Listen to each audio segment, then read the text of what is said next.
Welcome to Conversations. I'm Muqtedar Khan, your host.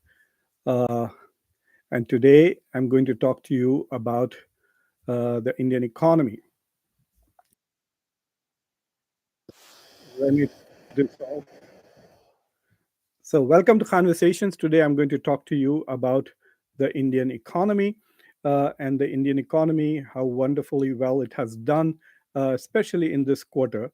And going forward, we will discuss what are the challenges that it faces, especially in the coming year, but more importantly, how well it has done this year. So, this is what here's the basic data. For those of you who are still joining conversations, welcome to Conversations. I'm Muqtedar Khan, your host, and today I'm going to talk to you about India's economy in the fourth quarter, which is India's from January to March of 2025. India showed a spectacular growth rate of 7.4%, which is just stunning. And for the whole year, which is 24-25, which means from April of 2024 till the March of 2025, India has recorded a growth rate of 6.5%. So that is this is part of India's growth story. India continues to show a resilient economy that grows in spite of adversity, while other countries have shown decline, significant decline in their growth rates. We are seeing, of course, I spoke to you recently about the decline of Japan, and Japan has been declining since I think since the 1990s, and also some of the European countries. I will show you the data even today, but I also want to talk to you about some of the details of India's growth rate. For those of you who are new to Conversations, don't forget to subscribe to the channel. But this here is what I wanted to say to you that a couple of days ago I did a show based on some of the uh, stories that were being published in the Indian media, arguing that India had become the fourth biggest economy in the world on the basis of GDP, overtaking Japan. And the data that we had shared was that India was $4.187 trillion and Japan was $4.186 trillion. But the answer is this that is actually not fully accurate. India's GDP at the end of March 2025 is $3.9 trillion. So technically, in the financial year 24-25, India did not cross the $4 trillion mark. The data that everybody is talking about, and which I also did, is the IMF forecast for 2025, which means that by the end of this year, by December, that is their forecast, that Japan will become 4.186 and India will become 4.187. So as of now, as of March 2025, Japan is at $4.07 trillion and India is at $3.9 trillion. So India is still technically the fifth biggest economy. But nevertheless, if you look at some of the data that I'm going to share with you, so what I'm going to do is I'm going to try today and also finish my presentation in the next 15 minutes. I want all of you to watch this because I'm going to show you a lot of charts and a lot of graphs, and there will be a lot of data about India's growth, about various sectors, etc. So it is, if you're listening and if you can switch to the video, then please do, because I will be showing you some charts beginning now. So I'm going to ask Scorpion, since you came first, to let me know if you are able to see this data or not. Where is it? Even I'm not able to find it. It has to be here. Yep. So tell me, able to see this particular chart? I can see it here, but are you able to see? It says India records. This is the thumbnail. So let me know if you can see the thumbnail. Uh, yes, Rohit, welcome. Thank you very much. All right, so I'm going to share this data with you now. So this is the first chart that I'm showing you is the gross domestic product GDP of BRIC countries from 2024. So if you look at the BRIC countries, the China is at $18.74 trillion, followed by India at $3.9 trillion, Brazil at 2.17, Russia at 2.16, and South Africa at 4.09. Uh, so if you look here, if you see the official GDP of the official GDP of India is at 3.9. But if you look at the growth rates so here I have the growth rates for the BRIC, sorry, let me get you the growth rates of the BRIC countries. So if you look at the growth rates of big countries, you will find that the growth rates of big countries are 5.0 for China, 6.46, that is what, 6.5 for India. Brazil is at 3.4, Russia at 4.1, South Africa at 0.6. So India's fourth quarter GDP growth was at 7.4%, which was very fast. But India's annual GDP growth, that is from April of 2024 till March of 2025, was 6.5%. So if you look at the BRICS, you can clearly see that India is the fastest growing BRIC economy. That is why there is so much of buzz about it. What is interesting is that China has slowed down. One of the things that we don't often say this, that is probably because of the current political environment in India, that actually India has been one of the top two fastest growing economies, major economies in for more than 20 years. So for a long time, India was two and China was one in terms of growth rates in this entire 21st century. And then subsequently, India has overtaken. So China is growing at 5%, which is actually very good. It was less than 5% last year. And India is growing at 6.5%, and you can see the others. The most surprising data here is actually Russia's data, which I'm very surprised at 4.1%, in spite of the war and all the sanctions that it has faced. So now if you look at the GDP of G7 countries, you can see that Canada is at 2 trillion, France is at 3, Germany is 4.7, Italy is 2.3, here's Japan 4.07. That's why Japan, at least at the end of the 2024 year, is still the fourth biggest economy. UK is 3.59. It is clearly $300 billion behind, and the US is 29.17. And if you look at the growth rates, this is where it's important. If you look at the growth rates, Canada is 1.3, France is 1.1, Germany is nearly 0%, 0.01%. So no GDP growth. And if Germany has one more year like this, India will surely catch up by 2027. Italy is again less than 1%. Japan, that's why Japan is falling behind. You can see its growth rate is 1/3%. UK has done okay, 1.08%. And of course, the number for the United States is spectacular. For those of you who are like Scorpion made a comment at the beginning of this presentation that now that India is growing at 7.4%, are Indian Americans going to return to India?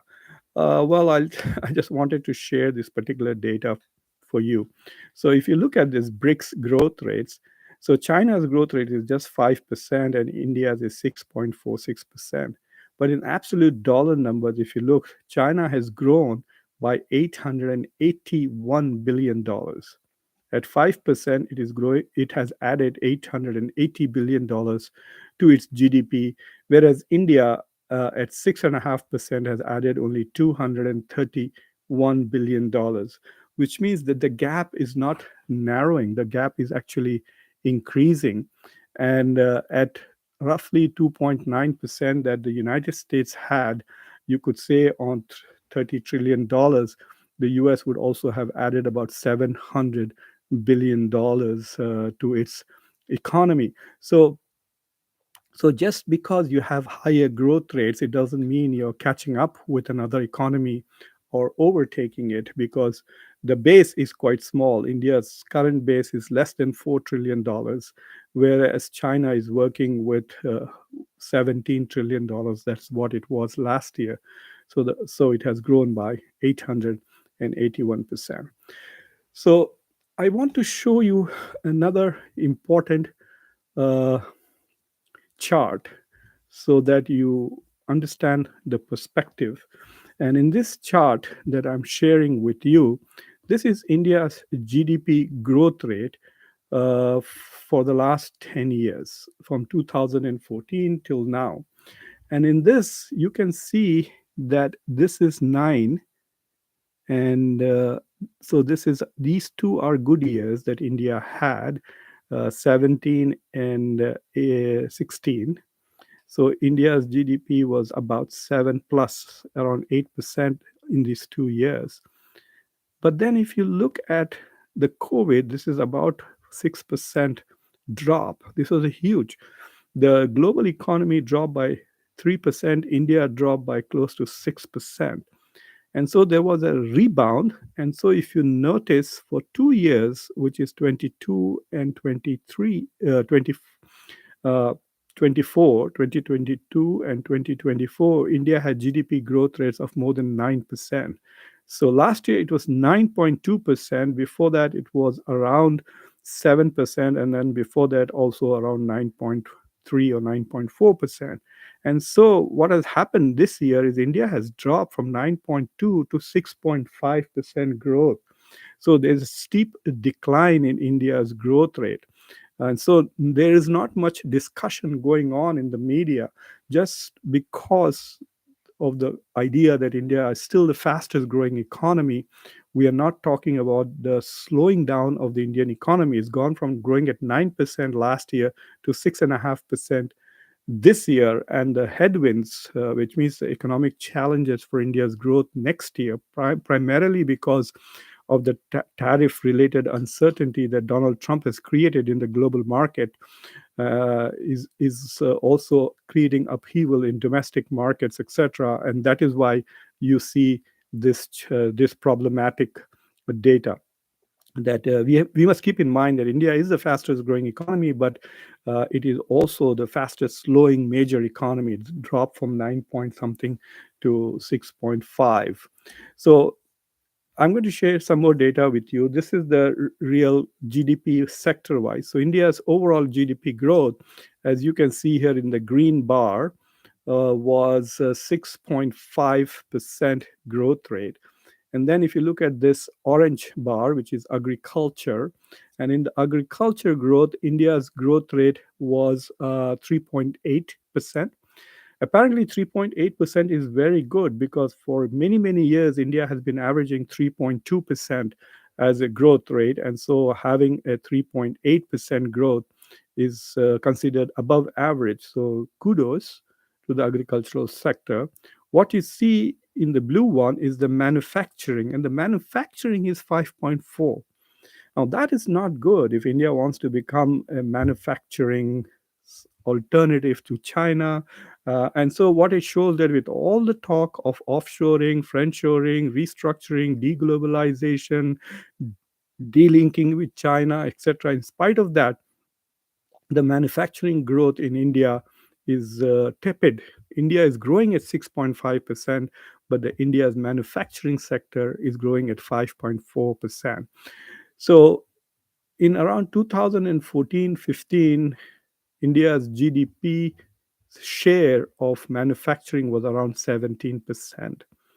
And because there has been growth in the service sector, especially the IT sector, significantly in the past 10 years, the GDP share of manufacturing in India has actually dropped to less than 16%. So manufacturing is not growing in India. Agriculture is doing well. So the orange bar is good. The blue bar is not good.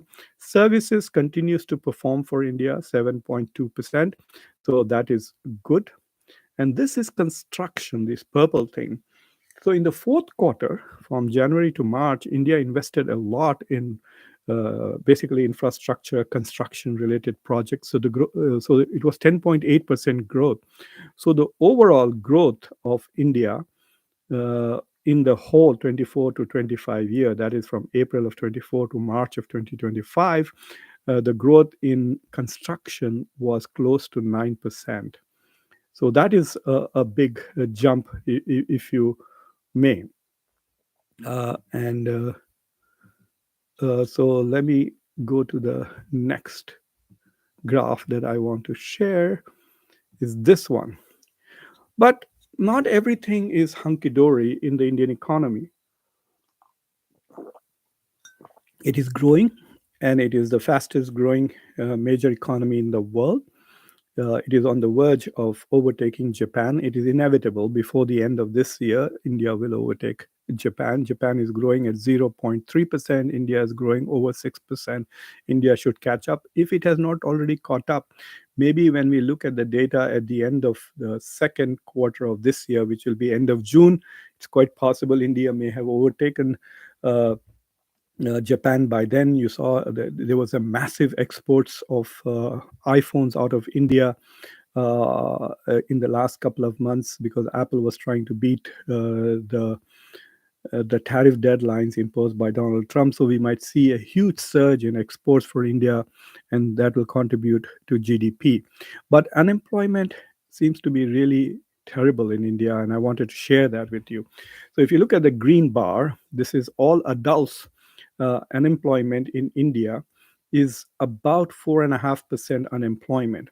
But you must keep in mind that India is the only country in the world, believe it or not, India is the only country in the world where unemployment rates, where people who don't get paid are still considered employed. So if you are, I don't know, if you are just helping your father with his PowerPoint presentations, it's like, let's say that I'm a YouTuber and my daughter helps me with my PowerPoint occasionally, then she's considered as employed, even though I don't pay her anything to do that. She doesn't. She's, alhamdulillah, employed and doing very well. But I'm giving an example. So only in India do we consider. So India's unemployment rate is artificially reduced.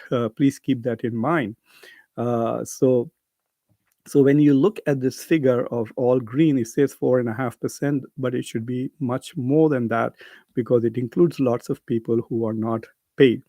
The youth unemployment in India is at the moment a little more than 10%, but the educated youth and unemployment is really, really scary, which is above 18%. So if you are educated and if you are young, if you are between the ages of 15 and 45, and you are educated, which means you have a college degree or you've been to college, then you are employed. 1 out of 5 are unemployed. And if you go to the urbans, if you don't look at the rural side, if you look at only urban youth, then the unemployment rate even climbs all the way up to 29%, I think. The uneducated youth, they have jobs and their unemployment rate is below 4. So the explanation for this, I interviewed the economist Santosh Mehrotra, his analysis of the Indian economy. I will be sharing that video on my India channel in an hour or so. For those of you who can access my India channel, it's called Khanversations 2025. You will see that, and if you understand Hindi, he spoke in Hindi. He explained this by saying that unemployed youth have no choice. They come from poor families, uneducated youth, so they'll take whatever job they get. Whereas educated youth, because they come from middle class families, they are selective. So they will not take any job. And so they often, if you are an MS in computer science and you're not getting a job, you're not going to take any job. So that's why educated youth are more, have a higher rate of unemployment than uneducated youth. And these are the urban and rural, and women are also less employed than men. So this is one big challenge that India really faces. Now, this data that you are seeing here is India's trade metrics for this year. So total exports of India were $800 billion plus. Total imports were nearly $9.8 billion, $980 billion. So India's trade imbalance is still negative, that you can see in blue, which means India is a net importing country. It imports more than it exports. Now, what is interesting is that the trade balance of India has reduced. And the reason why the trade balance of India has reduced is because the value of Indian rupee vis-a-vis the dollar went down. So imports became more expensive because dollar became very strong. It's still above 85 rupees per dollar. So people have imported less this year, and therefore the trade imbalance became a little less. And there was a decline in demand for luxury goods. Plus, India also taxes luxury goods which are imported or has a higher rate of tariffs for them. And so it kind of suppressed the demand for foreign goods, and therefore the thing has depressed. The hope is that in this year, India's exports will climb all the way up to $1 trillion. By the way, in the year 2024-25, India's total foreign direct investments crossed $1 trillion, but that is lifetime investments. So these are the goods exports, which are about 420, 40. These are goods imports. So this is where India has a deficit. India is importing more manufactured stuff than it is exporting, but this is the services part. Services, India's exports are about 3.8, and it the services are $100 billion. Service exports are $100 billion more than service imports. So in that sense, it's good news that India is, in terms of services, it has $100 billion surplus, but in terms of goods, it has a $235 billion deficit, and so the overall deficit comes to about 135.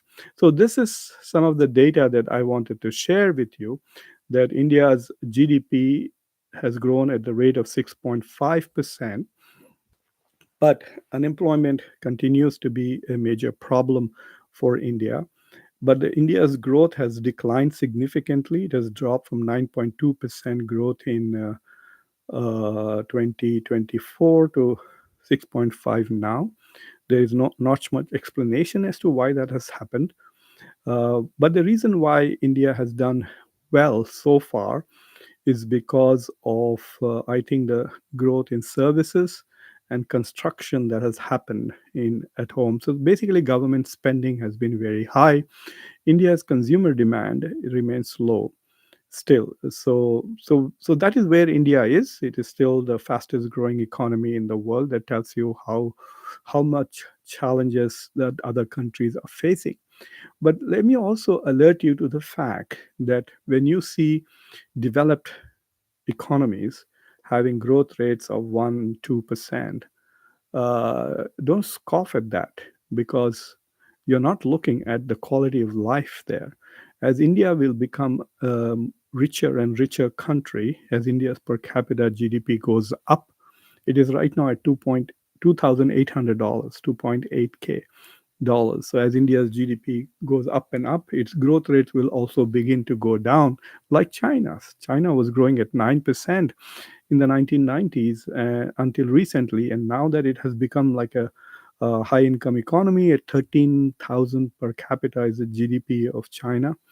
That is, growth rates have gone to 5%, and when China becomes at 20,000 uh, per capita GDP, its growth rates probably will be around 3, and so on and so forth, like the US. So in that sense, 2024 for the US was quite spectacular with 2.9% growth, or whatever, high to 2%. It is very rare. As you can look at, Germany is 0.01, and France is, so all of those are less than 1% growth rate for some of the G7 countries. So that's where we are. So now I will be happy to take your questions. And as usual, I have missed my time limit. I've exceeded more than 20 minutes for this presentation. So anyway, so I'm looking forward to your questions. And if there are any comments, I'll be happy to answer them. As of now, I don't see any comments. So I see Mr. Sen. I don't know, some weird questions are there. Uh, so there is nothing else. So there are no serious questions. Let me also check on the other channel in case things are not being showed here. All right, so there are no questions. So I will be happy to end this presentation. Uh, okay, so there are no more questions. Thank you for watching Conversations. And if you have not already subscribed to the channel, please subscribe to the channel. Like this video, press the bell icon, share it with others. And Rohit and Shirish, thank you very much for joining us for this show. I think it was too data rich for people, and so there wasn't much discussion, but that's all right. I will see you again, hopefully tomorrow. Thank you for watching. Until next time, I'm your host, Muqtedar Khan. Bye.